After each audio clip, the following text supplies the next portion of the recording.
सबको जय मसीह की। मैं जतिन बब्बर और आप देख रहे हैं मसीह परिवार चैनल। जैसे कि आप सब जानते हैं कि मैं इस चैनल पे प्रभु के अलग अलग दासों की वीडियोस डालता हूं, तो अगर आपको हमारा चैनल अच्छा लगता है तो आप इस चैनल को ज़्यादा से ज़्यादा सब्सक्राइब जरूर करें, ताकि आप प्रभु के वचन को सुन सके। वीडियोस को ज़्यादा से ज़्यादा शेयर करें, ताकि जिन लोगों तक वचन नहीं पहुंचा उन तक भी वचन पहुंच सके। सबको जय मसीह की। एक बार मैं आपसे दोबारा कहूँगा कि इस चैनल को सब्सक्राइब जरूर करें और वीडियोस को ज़्यादा से ज़्यादा शेयर करें। जय मसीह की। और आप पवित्र घर बन रहे हो। हालेलुया। तो इसीलिए उस वरदान के प्रति जो प्राचीनों के हाथ रखने के द्वारा तुम्हें मिला, निश्चित मत रहे। मैं डर गया, मैं नहीं कर सकता कुछ, और प्रेयर नहीं छोड़ी, पवित्रता ही नहीं छोड़ी। मैंने खड़ा रहा कुछ महीनों तक, और कुछ महीनों तक क्या हुआ, प्रभु का एक वचन आया और एक टाइम आया। एक मैं मीटिंग में जा रहा हूं, इतना तो भरपूरी में नहीं हूं, एक मीटिंग में जा रहा हूं और वहां पर गिटार बजा रहा हूं, चल रहा है सब कुछ, नॉर्मली चल रहा है सब कुछ, शरीर में चल रहे हैं, कोई ज्यादा आत्मिकता नहीं है, चल रहा है सब कुछ, क्योंकि परीक्षा के टाइम थे। और क्या हुआ, प्रभु का दास बोल रहा है, कौन सेवा करना चाहते हैं? अभी अधिकार नहीं आया था ना। कुछ मसा आपके अंदर से तब बहता है जब अथॉरिटी आपके ऊपर आती है। कल मैंने आपको सिखाया था, अथॉरिटी, अधिकार और सामर्थ तो है, उसे यूज करने के लिए अथॉरिटी चाहिए। अथॉरिटी तब मिलती है जब आप प्रभु की अथॉरिटी के अधीन रहते हो, अगुवे की अथॉरिटी के अधीन रहते हो। तो उसके बाद अच्छा, कौन सेवा करना चाहता है, आगे आ जाओ। हम थे, हम तो यही चाहते थे कि कोई हमें अथॉरिटी दे। हम आगे आए, भाग भाग के, रख दो हाथ। उन्होंने कहा, मैं आपको ब्लेस करता हूं। क्या मेरे ऊपर भविष्यवाणी हुई थी, प्रभु तुझे छुटकारे की सेवकाई देगा। और उसके बाद जब मेरी पास्टर की कॉलिंग के पहले की बात बता रहा हूं मैं, इवेंजलिस्ट जब मैं था, सुसमाचार प्रार्थना सभा करता था, चर्च नहीं लगाता था। और क्या हुआ, हाथ रखा और उन्होंने कहा, इन के बीच जो बीमार है इन पर आप हाथ रखो। मतलब अथॉरिटी आई, हाथ रखने वाली आ गई। हमने हाथ रखे। कहता है, कुछ लोगों ने गवाहियां दी, हमारा ये पेन चला गया। कहते बस यही बोलना है, यीशु के नाम में चंगे हो जाओ। लंबा चौड़ा ना बोलना है, डांट देना है ये, नो, बस जो हिदायत थी वही फॉलो करो, क्योंकि वचन में सब कुछ होता है। कहते ऐसा नहीं करना। ओके, प्रेयर की, लोगों ने गवाहियां दी। उसके बाद कुछ अद्भुत फील हो रहा है। घर आए, मन किया कि जाके प्रार्थना में करूं, जो आपको करना चाहिए। घर में आया कि जाके प्रार्थना में बैठे, रोज बैठना शुरू किया, रोज 1 महीना 2 महीना बैठना शुरू किया। और क्या हुआ, पवित्र आत्मा की सामर्थ हम पर उतर आई और ऐसा विश्वास अंदर पैदा हो गया, सब कुछ आसान है यीशु के नाम में, सब कुछ आसान है यीशु के नाम में। फेथ पैदा हुआ। जब आत्मा उतरता है, उपस्थिति आती है, फल आते हैं, तो विश्वास आता है आपके अंदर। विश्वास का फल, जो आपको लगता है नहीं अब विश्वास है, अब बहुत कुछ होगा, आपके अंदर फेथ की पहले आती है ना की बातें, कुछ नहीं होगा। अब आ रहा है विश्वास से, बहुत कुछ होगा। हालेलुया, यही है विश्वास। और क्या हुआ, जब वो आत्मा की सामर्थ उतरी, ओके, हमने, पवित्र आत्मा ने कहा, जाओ, निकलो, प्रचार करो। आपको मेरी स्टोरी पता है, हमने प्रीच करना शुरू किया, सुसमाचार देना शुरू किया, दुष्ट आत्माएं जाहिर होनी शुरू, हीलिंग होनी शुरू हुई, लोग बढ़ने शुरू हुए, 100 50 200 टेंट मीटिंग शुरू हुई। और एक समय आया, प्रभु ने पास्टर के रूप में चुना। पर मैं आपको बताऊं कि ये चीजें आपकी लाइफ में आती हैं। उस समय कुछ मसा मेरा तब तक था, पर कुछ मेरी लाइफ में ब्लेसिंग तब एंटर हुई जब मैं सेवक बना, पास्टर बना। तब मेरी लाइफ में ब्लेसिंग नहीं थी, मैं जूझ हो रहा था, एक लिमिट थी। पर जब पास्टर का अभिषेक मेरे ऊपर आया, प्रभु की वचन आया कि कर, लोगों को बता कि आज से ये चर्च शुरू होती है, तब जब पास्टर का अभिषेक आया, मसा किया गया उस चीज के लिए, तब वो चीजें बहनी शुरू हुई जो परमेश्वर ने मेरे लिए रखी थी। हालेलुया। तो मैं आपको बताऊं, जब उस पवित्र आत्मा से भरा, पहले मुझे लग रहा था अमृत तो कुछ नहीं कर पाएगा, क्योंकि परीक्षा का टाइम चल रहा है। अजूब के टाइम में वो परीक्षा का टाइम था। प्रेरितों के काम में प्रभु ने कहा था, इंतजार करना, जब तक पवित्र आत्मा ना पाओ तब तक इंतजार करना, जब तक स्वर्ग से सामर्थ ना पाओ। इन्हें बताया थोड़ा ना था, कि 15 दिन इंतजार करना, विश्वास से बैठे थे, आएगा आएगा आएगा, और आया वो। हालेलुया। आत्मा उतरा पेंतिकोस्त के दिन कलीसिया के ऊपर। और क्या हुआ, जब मैं ऐसा सोच रहा था, मैं सोचता था मैं कुछ नहीं कर सकता था, मेरे अंदर ज्ञान नहीं है, ये नहीं है, मेरे पास पैसा नहीं है, मेरे पास ये नहीं है, टैलेंट नहीं है, ये नहीं है, वो नहीं है। प्रभु कहता तेरा ये वो मुझे चाहिए भी नहीं, अगर होता तो पहले मैं तो तेरा वो खोने देता, ताकि तू जाने कि मुझे इन चीजों की जरूरत नहीं है तेरी। और क्या हुआ, क्योंकि लिखा परमेश्वर ने जगत के मूर्खों को चुन लिया कि ज्ञानवानों को लज्जित करें। हालेलुया।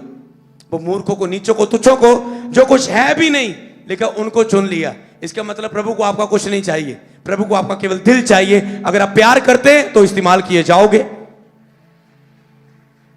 तो मेरे पास ये वचन आया, तब मैंने जाना, जब पवित्र आत्मा मुझ पे आया तो मैंने क्या वचन जाना, ये पौलुस की सामर्थ वाला कहता है, हे भाइयों, जब मैं परमेश्वर का भेद सुना था तुम्हारे पास आया, तो शब्दों जो ज्ञान की उत्तमता के साथ नहीं आया। मैंने कहा वाह, अच्छा मुझे शब्दों जो ज्ञान नहीं चाहिए, क्योंकि मैंने ये ठान लिया था कि तुम्हारे बीच यीशु मसीह के क्रूस पर चढ़ाए हुए मसीह को छोड़ और किसी बात को ना जानूं। आप भी ये ठान लें, याद रखो, आपको शब्द ज्ञान, आपकी डिग्री बिग्री, आपको ये नहीं चाहिए, आपको उपस्थिति चाहिए। उपस्थिति आएगी, सब कुछ आ जाएगा। हालेलुया। सब आएगा, हर कार्य को करने के लिए आपके पास योग्यता आ जाएगी। और उसने कहा यीशु को छोड़ और किसी बात को ना जानो।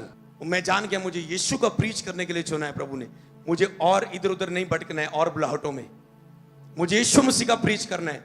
यीशु को छोड़ और किसी बात को ना जानो। ज्यादातर प्रभु यीशु के साथ मनन करना, अगर आप पढ़ना चाहते हो, प्रभु यीशु के साथ संगति करना, यीशु को छोड़ और किसी इधर उधर की बातों में कम जाना। मैं निर्बलता और भय के साथ बहुत थरथराता हूं तुम्हारे साथ रहा। मेरे वचन और मेरे प्रचार में ज्ञान की लुभाने वाली बातें नहीं, परंतु आत्मा और सामर्थ का प्रमाण था। कहता मेरे वचन में ज्ञान की लुभाने वाली बातें नहीं, जैसे ज्ञान की लुभाने वाली बातों ने मुझे कमजोर कर दिया था कि मैं नहीं कर सकता मसीह के लिए कुछ। मुझे चाहिए, मुझे लगता था मुझे टैलेंट चाहिए होते हैं, पर मुझे लगता था मैं नहीं कर सकता। पर मैंने जहां जाना कि परंतु आत्मा और सामर्थ का परिणाम था, इसलिए तुम्हारा विश्वास मनुष्यों के ज्ञान पर नहीं परंतु आत्मा की सामर्थ पर निर्भर हो।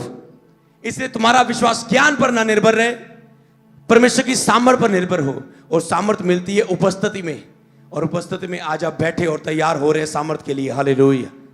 तो इसीलिए उसने ऐसी बातें दिखाई। फिर वो कहता जब उपस्थिति आएगी, 9 आयत में लिखा है, परंतु जैसे लिखा है, जो बातें आंखों ने नहीं देखी, कानों ने नहीं सुनी, जो आपकी आंखों ने आज तक देखी नहीं है कि ऐसा भी हो सकता है मेरी लाइफ में, कानों से नहीं सुनी, कभी नहीं सुनी कि ऐसी इस तरह की बुलाहट भी होती है। जो बातें मनुष्य के चित्त में नहीं, वही है जो परमेश्वर ने अपने प्रेम रखने वालों के लिए तैयार की है। अगर आज आपका प्रेम बढ़ रहा है तो आपके लिए लौकिक बातें तैयार है परमेश्वर की ओर से, परंतु परमेश्वर ने अपने आत्मा के द्वारा हम पर प्रकट किया। कैसे वो बातें प्रकट होती हैं? आत्मा के द्वारा। अगर होली स्पिरिट के साथ रिश्ता नहीं है, डेली व्यक्तिगत संबंध नहीं है, एक बार वाला नहीं, जोश जोश वाला, डेली पवित्र आत्मा के साथ सहभागिता संगति नहीं है, आत्मा के द्वारा हम पर प्रकट किया, तो आत्मा के द्वारा आपके ऊपर वो प्रकट नहीं होगी ऐसी सामर्थ्य बातें, वरन परमेश्वर की गुड़ बातें, क्योंकि आत्मा परमेश्वर की गुड़ बातें भी जानता है। आत्मा सबसे करीब रहता है पिता के, इसलिए वो सब बातें जानता है। और जब आप आत्मा की सहायता मांगते हैं, वो सब बातें आपके ऊपर प्रकट करता है। अगर तू ये करेगा, पिता प्रसन्न होगा। एक दिन मैं आराधना कर रहा है, ऐसे आराधना कर रहा हूं, आत्मा सिखाता है ये कि पिता कैसे प्रसन्न होगा। आपको पता है, यही तो आप चाहते हैं ना, किन लोगों की ये प्रेयर रहती है, पिता मैं तुझे प्रसन्न कर पाऊं अपने जीवन से। कितनों की प्रेयर रहती है। और एक दिन मैं आराधना कर रहा हूं, प्रभु के दास पुलपट पर आ गए। मैंने कहा ओह या, आत्मा ने कहा था पहले मैं नहीं था चर्च में, ये कौन सी नौटंकी है। मैंने कहा आई एम सॉरी लॉर्ड, आगे से ख्याल रखूंगा। करो ऊंची आवाज। अरे आवाज तो ऊंची नहीं लग रही तेरी। अब प्रभु के दास तारीफ यहोवा की करो। क्या हो गया ये, क्यों ठंडे हो जाते? वो पवित्र आत्मा प्रेम करना सिखाता है, ऐसे वो आपको ट्रेंड करता है, सिखाता है। ये एग्जांपल दी मैंने आपको, ऐसे कुछ ना कुछ आपको बताएगा पिता को क्या पसंद है, पिता को क्या पसंद है। क्या आज आप आत्मा ने नहीं सिखाया कि देश के लिए प्रार्थना करो, मुझे ये पसंद है? कि आज आत्मा ने नहीं सिखाया खोई हुई आत्मा के लिए प्रार्थना करो, क्योंकि जब तो तुम प्रार्थना नहीं करोगे मैं काम नहीं कर सकता, क्योंकि पिता ने यही रूल ठहराया है। कि आत्मा ने ये नहीं कहा बैक साइड लोगों के लिए प्रार्थना करो जो मसीह में आके पीछे हट चुके हो। कि आत्मा ये पिता को प्रसन्न है, बताया किसने? पिता ने नहीं, पवित्र आत्मा ने, जो आपकी सहायता के लिए दिया है कि पिता को क्या अच्छा लगता है। प्रभु कहता है वो मेरी बातें तुम्हें बताएगा, मेरी बातें तुम्हें स्मरण कराएगा, मेरा चरित्र तुझे याद दिलाएगा कि मैं ऐसा था और तुम भी ऐसा बन। हालेलुया। और आत्मा ऐसे करेगा कि आत्मा ने हमें नहीं कहा कि जो लोग मसीह में नहीं उनके लिए प्रार्थना करो, कि आत्मा ने हमें नहीं कहा जो लोग सताए जा रहे शैतान के द्वारा कि हम उनके सहायता के लिए प्रार्थना करें और पवित्र आत्मा फिर सहायता भेजे, दूतों को भेजे। कि आत्मा ने नहीं कहा आज हमसे पहले क्यों नहीं आपके अंदर से ये प्रार्थना निकली, और उस रीति से क्योंकि शरीर हावी था आपके ऊपर, शरीर का अधिकार था, शैतान का अधिकार था। और जब आप सत्य वचन को सुनते हो उस अधिकार से आप स्वतंत्र होते हो। तो इसीलिए पवित्र आत्मा ये आपसे चाहते हैं कि आप वो बातों को जाने जो परमेश्वर ने हमें दी है। हालेलुया। कि हम उन बातों को जाने जो परमेश्वर ने हमें दी है और हमारे लिए रखी है। हालेलुया। उस वचन के बाद क्या लिखा था? उसके बाद उस वरदान को क्या करना है? कहता तो उन्हें चमकाना है। तो इसमें आगे क्या लिखा है जो हमने 2 कुरिन्थियों 4:16 पढ़ी थी कि हमारा बाहरी मनुष्य मर जाता है परंतु हमारा भीतरी मनुष्य आत्मा प्रतिदिन नया होता जाता है। रुक जाओ, प्रतिदिन रुक जाओ। मैंने कहा प्रतिदिन हमारा आत्मा नया होता जाता है। तो आज तो आत्मा नया हो रहा है, आत्मिक लेवल यहां पर आ गया। प्रतिदिन नया करने से बहुत टाइम देता ना प्रभु ਨੂੰ। ਹੁਣ थोड़े अपने काम भी देख लेंगे, थोड़ी अपनी भी चिंता कर लेंगे। बचन के बहाने मनाओगे। जो अपने घर ही का प्रबंध ना करे, घर ਨੂੰ ही खर्चा ना दवे, घर वाली ਨੂੰ ਉਹ परमेश्वर की सेवा कितना करेगा? घर वाली ਨੂੰ भी खर्चा देना। ਹੁਣ ऐसे वचन बना के, बहाने बना के प्रभु को मनाने की कोशिश करेंगे कि नहीं बैठ सकता प्रभु। बहाने मत बनाओ। पवित्र आत्मा बहाने बनाने वाले लोगों को कभी मसा नहीं करता। पवित्र आत्मा उन लोगों को मसा करता है मेरे पीछे हो ले, तुरंत जाल छोड़ के प्रभु पीछे हो लिए, उनको मसा करता है कलीसिया बनाने के लिए। पतरस को समझा आपने कल? उनको मसा करता है जो तुरंत जाल छोड़ के पीछे हो लेते हैं, जो तुरंत कहते हैं प्रभु तू है तो मुझे पानी पर चलने की आज्ञा दे। पतरस कहता है, प्रभु कहता है तू हर एक बात में बड़ा आगे, तेजी है, हर एक बात में बड़ा आगे होता है, आजा तुझ पर ही कलीसिया बनाऊंगा। हालेलुया। यही तो सीक्रेट है, आत्मा यही चाहता है। तो इसीलिए तो आप इन चीजों को समझना है आपने। तो जब आप उस चीज में जा रहे हो तो आपको प्रतिदिन हमारा अंदरूनी आत्मा नया होता है। तो हमें प्रतिदिन रोज नया करना है। हमें रोज का अभिषेक रोज चाहिए। रोज कहना है, प्रार्थना करने के बाद एंड में वर्शिप करो, धन्यवाद करो, दूसरों के लिए प्रार्थना करो, अपने लिए प्रार्थना करो, फायर प्रेयर करो, स्तुति करो, तारीफ करो, और लास्ट में प्रभु आज के लिए आज का अभिषेक दे। ओके, अभिषेक का लेवल यहां पर आ गया। 2 दिन प्रेयर नहीं की, यहीं रुका रहा, फिर शैतान कम भी करने की कोशिश करता है। ऐसे अगले दिन आपने वर्शिप, प्रार्थना, स्तुति, धन्यवाद किया, प्रभु आज के लिए आज का अभिषेक दे। अभिषेक यहां पर आ गया, अंदरूनी आत्मा में यहां पर आ गया। तीसरे दिन फिर प्रेयर की, प्रभु आज के लिए आज का अभिषेक दे। यहां तक आ गया, आत्मिक अभिषेक भर गए आप। चौथे दिन कह रहे हैं, प्रभु आज के लिए आज का अभिषेक दे, मेरा आत्मा प्रतिदिन नया होता जाए। यहां आ गया और आप कहेंगे दाऊद की तरह, मेरा कटोरा उमड़ रहा है दूसरों को देने के लिए, दूसरों को देने के लिए। अब मेरा कटोरा उमड़ रहा है, अब मैं दूसरों को दूं कुछ। हालेलुया, दूसरों को दूं कुछ। तो इसी तरह लेकिन आत्मा का प्रतिदिन हमारा अंदरूनी आत्मा नया होना चाहिए। प्रतिदिन रोज के लिए रोज का अभिषेक चाहिए। जे 3 दिन का अभिषेक महीना, अगर 1 महीने बाद आपकी चर्च में काम नहीं करेगा, 1 महीने बाद आपके बिजनेस में काम नहीं करेगा। इसको अपने नया करते जाना है। रोज के लिए रोज का अभिषेक, रोज के लिए रोज का अभिषेक मांगना है प्रभु से। 17 आयत में लिखे, क्योंकि हमारा पल भर का हल्का सा क्लेश हमारे लिए बहुत महत्वपूर्ण और अनंत महिमा को उत्पन्न करता है। कहता हमारा पल भर का हल्का सा क्लेश जो बहुत महत्वपूर्ण महिमा को उत्पन्न करता है। आपको पता है, मैंने पहले बताया, शैतान का क्लेश, परीक्षा का क्लेश पल भर का हल्का सा क्लेश है।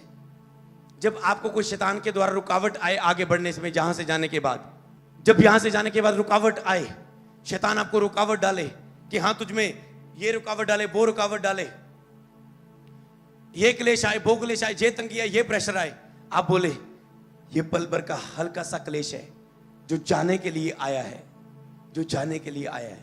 क्योंकि ये पल भर का है, मतलब ये आया तो है, जाने के लिए आया है, तुझे तैयार करने के लिए आया है, तुझे मजबूत करने के लिए आया है, तुझे बताने के लिए आया कि शैतान परेशान है तेरे बढ़ने से, तू बढ़ रहा है, तुझे चिन्ह देने के लिए आया।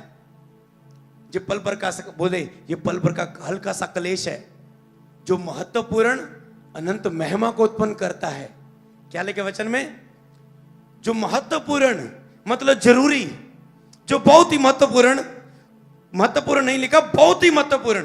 अरे महत्वपूर्ण तो पहले महत्व रखता है शब्द, उसने बहुत महत्वपूर्ण क्यों कहा?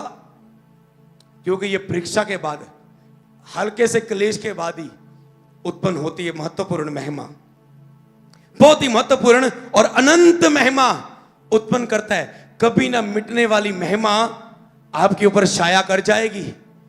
परखने के बाद वो अभिषेक मिलेगा जो किसी के पास ना होगा, जो केवल आपके ऊपर होगा। उसने अनंत महिमा क्यों बोला? कि मैं अपना हाथ, दाऊद, मैं तेरे पर से अपनी बाचा कभी अलग ना करूंगा, चाहे तू पाप भी करे, गिर भी जाए, तुझे उठा कर खड़ा कर दूंगा, पर ये अनंत महिमा कभी खत्म ना होगी तुझ पर से। फिर ऐसी ग्रेस आएगी, कोई रोक ना पाएगा, तो कोई टोक ना पाएगा, आप बढ़ते जाओगे। पर मूल्य है उसके पहले। आपको पता है, मसा को पाने के लिए जितने आप मूल्य चुकाओगे, रोजे रखोगे, नाइट प्रे करोगे, विरोध सहोगे, बहुत कुछ सहोगे, बड़े बड़े बीज बोओगे, बहुत बहुत टाइम निकाल के चर्चों में आओगे, जितना मसा को पाने के लिए आप मूल्य चुकाओगे, जब मसा आपके ऊपर आएगा, वो सब कुछ जितना आपने मूल्य चुकाया, वो मसा आपको उस मसा के द्वारा सब कुछ वापस दे देगा। हालेलुया। सब कुछ आपके पास वापस होगा, और वापस तो बहुत जल्दी होगा, दुगना तिगना चौगुना आप, और वो मसा आपको फिर यूज करता जाएगा। हालेलुया। तो इसीलिए वो महत्वपूर्ण है जो अनंत महिमा को उत्पन्न करता है। तो हमें क्या करना चाहिए फिर? हम तो देखी हुई वस्तुओं को नहीं, परंतु अनदेखी वस्तुओं को देखते हैं। देखी हुई वस्तुओं को मत देखो, जो हालात आपके चल रहे हो आज, जो आपके हालात चल रहे हैं, देखी हुई वस्तुओं को मत देखो। जैसे मैंने आज बताया आपको, प्रभु को लोग चाहिए जिनको वो मसा कर सके। एक तैयारी के बाद, एक परीक्षा के बाद, परख के बाद, ऐसा नहीं है कि 3 दिन के बाद आप कल लेहन करना शुरू कर दोगे। नो, आज तो परीक्षा तैयारी शुरू होगी, इसके बाद तो। और कहता है वो, हम देखी हुई वस्तु को नहीं, अनदेखी वस्तुओं को देखते हैं। गिदोन को जब चुना परमेश्वर ने, ए गिदोन मैं हूं, ए गिदोन उठ सूरबीर सूरमा, ये कहते प्रभु सूरबीर सूरमा, प्रतिदिन दी रोटी नहीं मिलती, लोग शौक के बैठा है मारनू पैंदे मैनू, रोटी तक मिलती नहीं, तू कहना सूरबीर सूरमा। कहता देखी हुई वस्तु को ना देख जो तेरे सामने चल रही है। इसी चीज में मैं तेरे मन को देख रहा हूं, तू कितना यहोवा का भला, तू कितना यहोवा के साथ खड़ा हुआ है। चाहे कुछ भी हालात है, चाहे दुश्मन तुझे मार रहे हैं, दुश्मन तुझे नाश कर रहे हैं, तेरे अनाज को नाश कर रहे हैं, पर तू कैसे खड़ा है? तू मेरे लिए सूरबीर सूरमा है। उठ, अब तू इन लोगों को छुड़ा कर लेकर आएगा। और जब गिदोन भी खड़ा है, अब ये इसे पता है यहोवा कैसा है। देखी हुई वस्तु को नहीं देखना, अनदेखी वस्तु को देखना है। प्रभु ने चिन्ह दिए उसे। प्रभु क्या चिन्ह है? तू मेरे साथ है।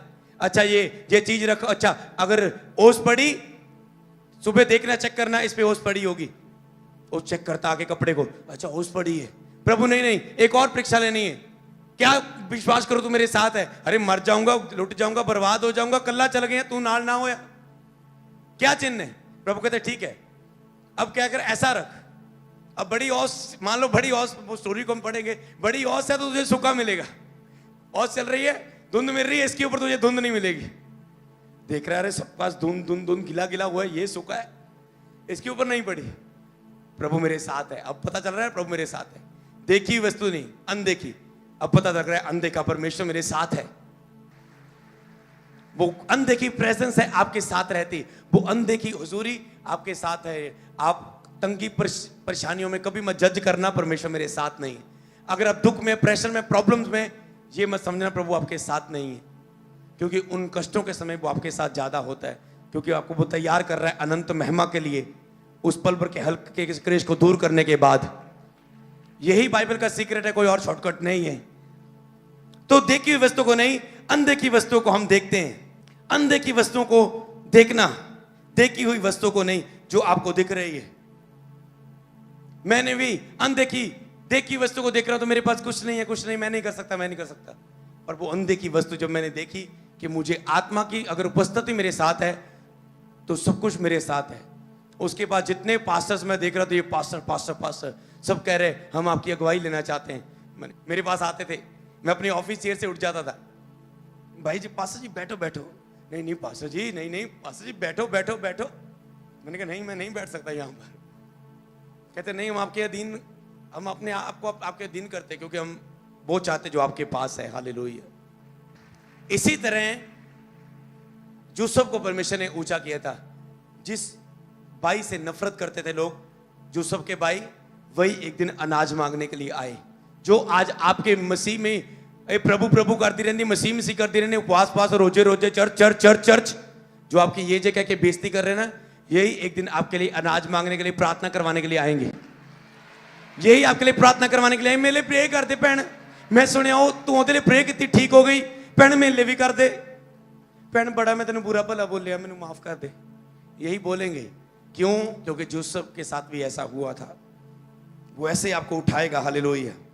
क्योंकि देखी हुई वस्तु थोड़े दिन की है। जो आप देख रहे हैं ये थोड़े दिन की है। देखी हुई प्रॉब्लम, वस्तुएं, परेशानी, या आपकी संसार की आशीषें, ये थोड़े दिन की हैं, परंतु अनदेखी वस्तुएं सदा बनी रहती हैं। हालेलुया। प्रभु आपको वो अनदेखी वस्तुएं देना चाहता है। कि आप तैयार हो उसे लेने के लिए? कि आप तैयार हो उसे लेने के लिए? कि आप तैयार हो उसे लेने के लिए?